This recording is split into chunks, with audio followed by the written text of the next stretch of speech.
Fala galera do canal Flamengo Sem Limites, bom dia, boa tarde, boa noite a todos.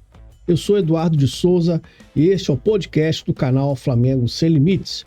Episódio 23, gravado nesta sexta-feira, dia 11 de agosto. Flamengo é eliminado pelo Olímpia, placar de 3-1 em partida disputada na última quinta-feira, dia 10, lá no estádio Defensores del Chaco, em Assunção, capital do Paraguai. Partida válida pelas oitavas de final da Copa Libertadores. Jogo de volta. E é sobre isso que vamos abordar hoje, neste vídeo, neste episódio do podcast. Flamengo repete atuação ruim e é eliminado pelo Olímpia na Libertadores. Flamengo numa atuação para esquecer, a verdade é essa, mais um vexame do Flamengo, mais uma derrota incontestável, inexplicável, a não ser do ponto de vista comportamental, numa partida onde o Flamengo entra com a vantagem do jogo, né? Havia vencido a primeira partida pelo placar de 1-0 atuando no Maracanã, vai para Assunção com esta vantagem, consegue fazer um gol no início da partida com o Bruno Henrique, aos 8 minutos, e mesmo assim o Flamengo consegue tomar a virada do Olímpia dentro do estádio Defensores del Chaco. Aqui, ó, Bruno Henrique abriu o placar aos 8 minutos com passe de Arrascaeta numa cobrança de falta. Ivan Torres empatou aos 12 minutos, 4 minutos depois, né, o Flamengo não teve tempo nem de aproveitar a vantagem que abriu no marcador, botar uma pressão para cima do limitadíssimo time do Olímpia, time muito fraco tecnicamente, né? O que sobra no Olímpia em termos físicos, falta em termos técnicos. Depois, lá aos 69 minutos, né, no segundo tempo, Ricardo Ortiz faz o segundo gol, Facundo Brueira faz o gol que decreta a eliminação do Flamengo na Copa Libertadores da América, lá nos 80 minutos de jogo. Então o Flamengo volta lá de Assunção com essa eliminação na bagagem, uma verdadeira... a gente pode até comparar com o fator Cabanhas, né, quando o Flamengo foi eliminado também de forma vexatória, atuando no Maracanã, com 3 gols do Cabanhas, e o Flamengo volta a cometer mais um vexame nesse ano de 2023, o Flamengo que coleciona derrotas vexatórias, né, vexames, eliminações, perda de títulos, atuações tenebrosas, o Flamengo atuando de uma forma assim totalmente desorganizada, totalmente sem ímpeto, sem vontade. Como eu disse, após o jogo do Cuiabá, tem momentos que dá nojo ver esse time do Flamengo jogar. Tamanha é a irresponsabilidade, a falta de comprometimento da maioria desses jogadores, desses atletas, que recebem um salário altíssimo do clube, nível Europa muitas vezes, e o que se entrega é exatamente aquilo que a gente viu ontem, um total descaso com o torcedor e com o clube. Muita coisa que eu disse no vídeo de ontem do Abre o Jogo aconteceu nessa partida, né? Uma delas foi a questão da tentativa do Olímpia de postergar, né, o jogo cada vez mais, catimbar o jogo, tentar levar o jogo o máximo possível aberto ainda para o segundo tempo. Isso foi possível graças àquele gol ali que eu falei do Olímpia de empate logo aos 12 minutos, 4 minutos depois do Bruno Henrique ter marcado o primeiro gol da partida, ampliando, né? Então, sim, o Flamengo faz 2-0 no agregado e consegue tomar a virada de um limitadíssimo Olímpia, que a única coisa que fez foi jogar na base da imposição física, chuveirando bolas na área, como eu disse ontem no vídeo. E o Flamengo, em contrapartida, acusou o golpe e foi um adversário muito frágil para esse Olímpia, como eu disse, tecnicamente muito aquém daquilo que se espera de um tricampeão da América, que é o caso do Olímpia, assim como é o Flamengo, que também decepcionou, sendo inclusive o atual campeão da competição continental. A única explicação que tem é o fator comportamental, não tem como, né? Não tem como a gente não desvincular a falta de querer né? A falta de vontade do resultado. Né? Os jogadores mostrando uma total falta de sintonia com a realidade da partida, com a realidade do jogo, marcando, sim, de forma muito lenta, arrastada, assistindo o Olímpia tocar a bola dentro do seu campo. Então, sim, realmente foi uma atuação para esquecer. E o Flamengo aí agora eliminado da Copa Libertadores da América. De quem é a culpa do vexame? De quem é a culpa do vexame?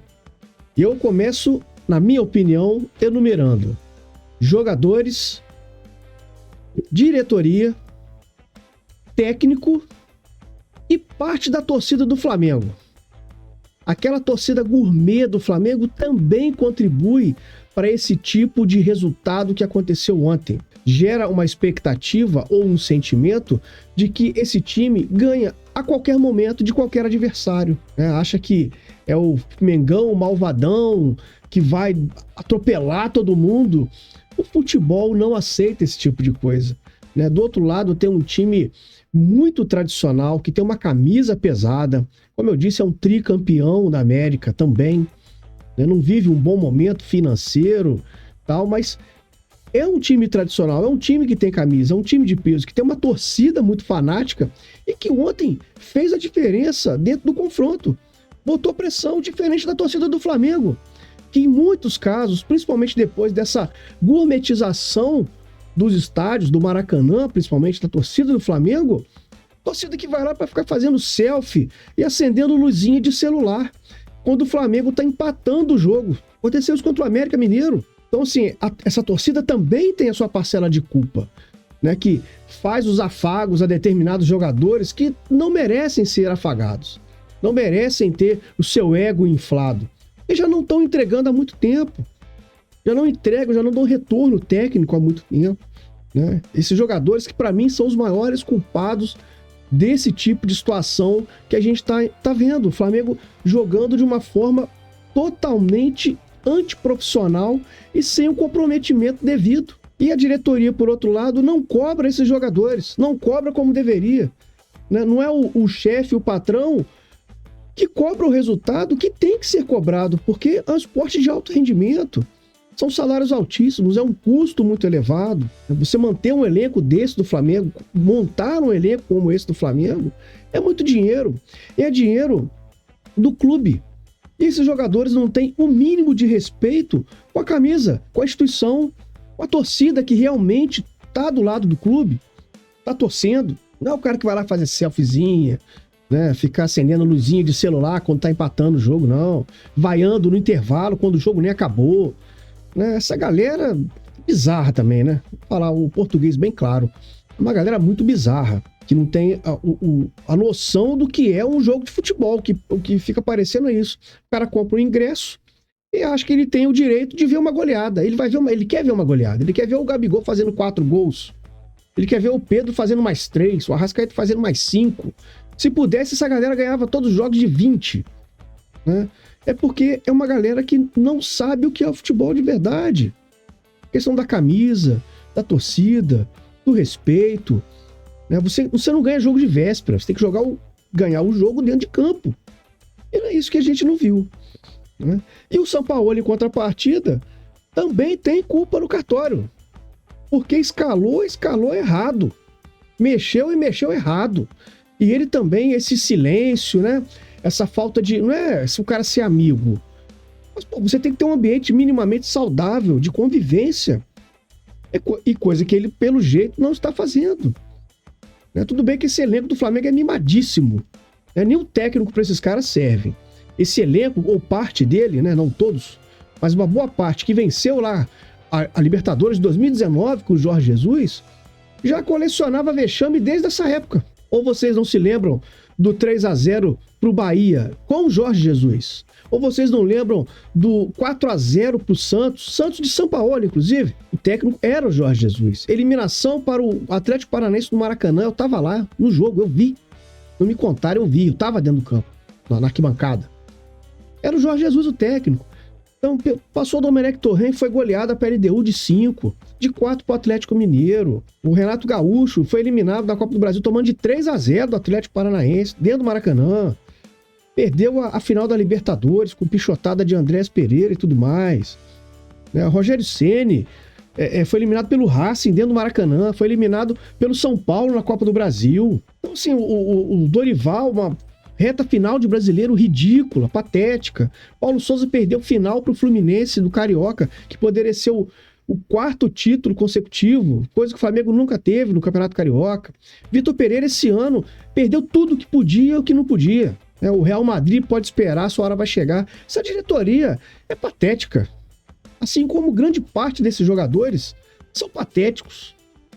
Brincam com a cara do torcedor, brincam com as cores da instituição. A instituição é muito maior do que esses caras todos. Então, aquele comportamento indolente de todos esses jogos que o Flamengo tem mostrado, mostrou contra o Bragantino, mostrou contra o Cuiabá, mostrou contra o América Mineiro, mostrou contra o Alcas, contra o Nublense, contra o Racing, contra o Olímpia.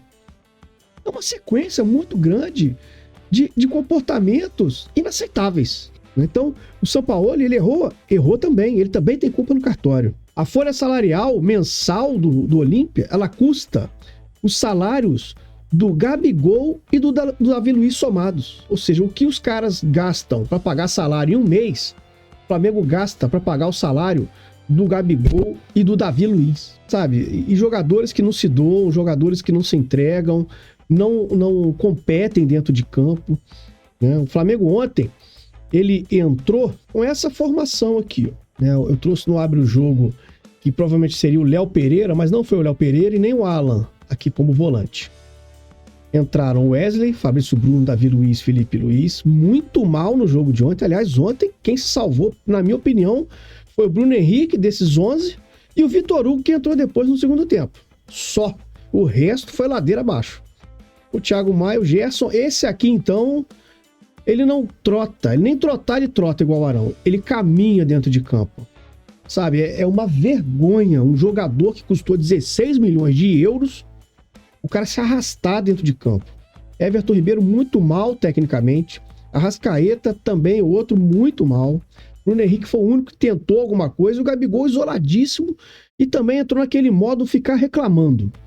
Ficou reclamando da arbitragem, inclusive disse que o culpado da eliminação foi o árbitro. Realmente, o Vilmar Rodan, péssimo árbitro, péssimo, caseiraço, né? Muito caseiro. Mas o Flamengo não entregou futebol em nenhum momento. Então, assim, nem com o árbitro sendo ruim, péssimo e tal, não tem justificativa, a não ser a questão realmente comportamental desse time. Eu tenho aqui os números da partida. Aqui, ó, posse de bola do Flamengo, para variar, maior do que o adversário. Mas olha só, para variar também, o Flamengo sofreu mais finalizações, sofreu 14 e finalizou apenas 4. Né?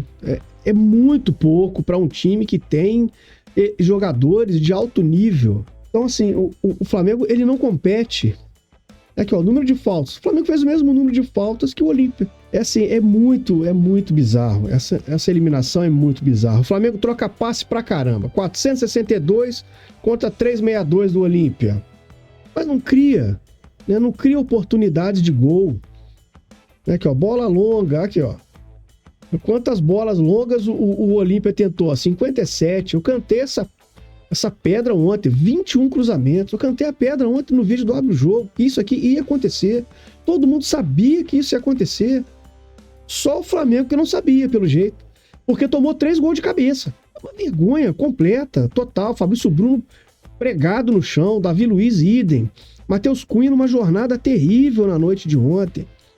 Então, realmente, fica muito complicado da gente tentar fazer uma análise até tática, porque não teve tática, né? A questão é muito mais comportamental do que tática. As áreas de jogo, olha. Isso aqui me chama atenção. O Flamengo, mesmo com posse de bola maior, um pouco maior do que a do Olímpia, o Olímpia se manteve mais no campo de ataque do que o Flamengo no campo de ataque. Olha só, o Olímpia ficou 29% contra 21%. E outra coisa que me chamou atenção, o Olímpia atacou mais pelo lado direito dele e o Flamengo mais pelo lado esquerdo. Isso aqui significa que o Flamengo, atacando pelo lado esquerdo, perdeu muitas bolas, entregou muitas bolas que possibilitou os ataques do Olímpia pelo lado direito do seu ataque. Fica complicado a gente fazer uma análise tática, sendo que o Flamengo não jogou. Flamengo ficou olhando, observando o adversário. O Flamengo agora vai ter como próximo adversário o São Paulo, né, pelo Campeonato Brasileiro, jogo a ser disputado no próximo domingo, dia 13, às 18h30, em partida válida pela 19ª rodada do Campeonato Brasileiro, a última rodada do primeiro turno. O Flamengo está 13 pontos atrás do Botafogo, então tem uma tarefa dificílima. O Flamengo tem que juntar os cacos desse vexame contra o Olímpia e tentar ganhar do São Paulo no próximo domingo. Pelo jeito, a sorte do Flamengo é que provavelmente o Dorival Júnior deve levar um time reserva para jogar contra o Flamengo. Mas isso também não quer dizer muita coisa para esses jogadores, não, né? Para quem não ganha nem do Cuiabá, não ganha do Olímpia, né? O time reserva do São Paulo é uma ameaça constante. Mesmo porque vão ter 2 jogadores importantes nesse jogo de domingo pelo lado do São Paulo, que é o Rames Rodrigues e o Lucas Moura. Vai ser a estreia do Rames Rodrigues. E o futuro do Sampaoli? Como vai ser esse futuro do Sampaoli? A meu ver, o Sampaoli hoje, opinião minha, já é o novo ex-técnico do Flamengo. Para mim é uma questão de tempo, de dias ou até semanas. Mas o fato é que os noticiários dão conta de que realmente o ambiente dentro do Ninho do Urubu é terrível entre jogadores e técnico. Então, provavelmente, a cabeça do Sampaoli vai rolar pelos próximos dias ou próximas semanas, a ver como será, né, o jogo de domingo contra o São Paulo, o jogo contra o Grêmio na quarta-feira, jogo também eliminatório no Maracanã. Como vai se desenrolar essa situação da relação Sampaoli, Flamengo, jogadores? É um verdadeiro barril de pólvora. Como disse o Caê Mota outro dia, o Flamengo é tão calmo quanto o Bagdá. Então é isso, galera. Pedir para vocês se inscreverem no canal, acionar o sininho para receber as notificações, deixe o like e divulgue para os amigos e para as amigas que torcem para o Flamengo, para que o canal possa crescer ainda mais. Se cuidem e saudações rubro-negras.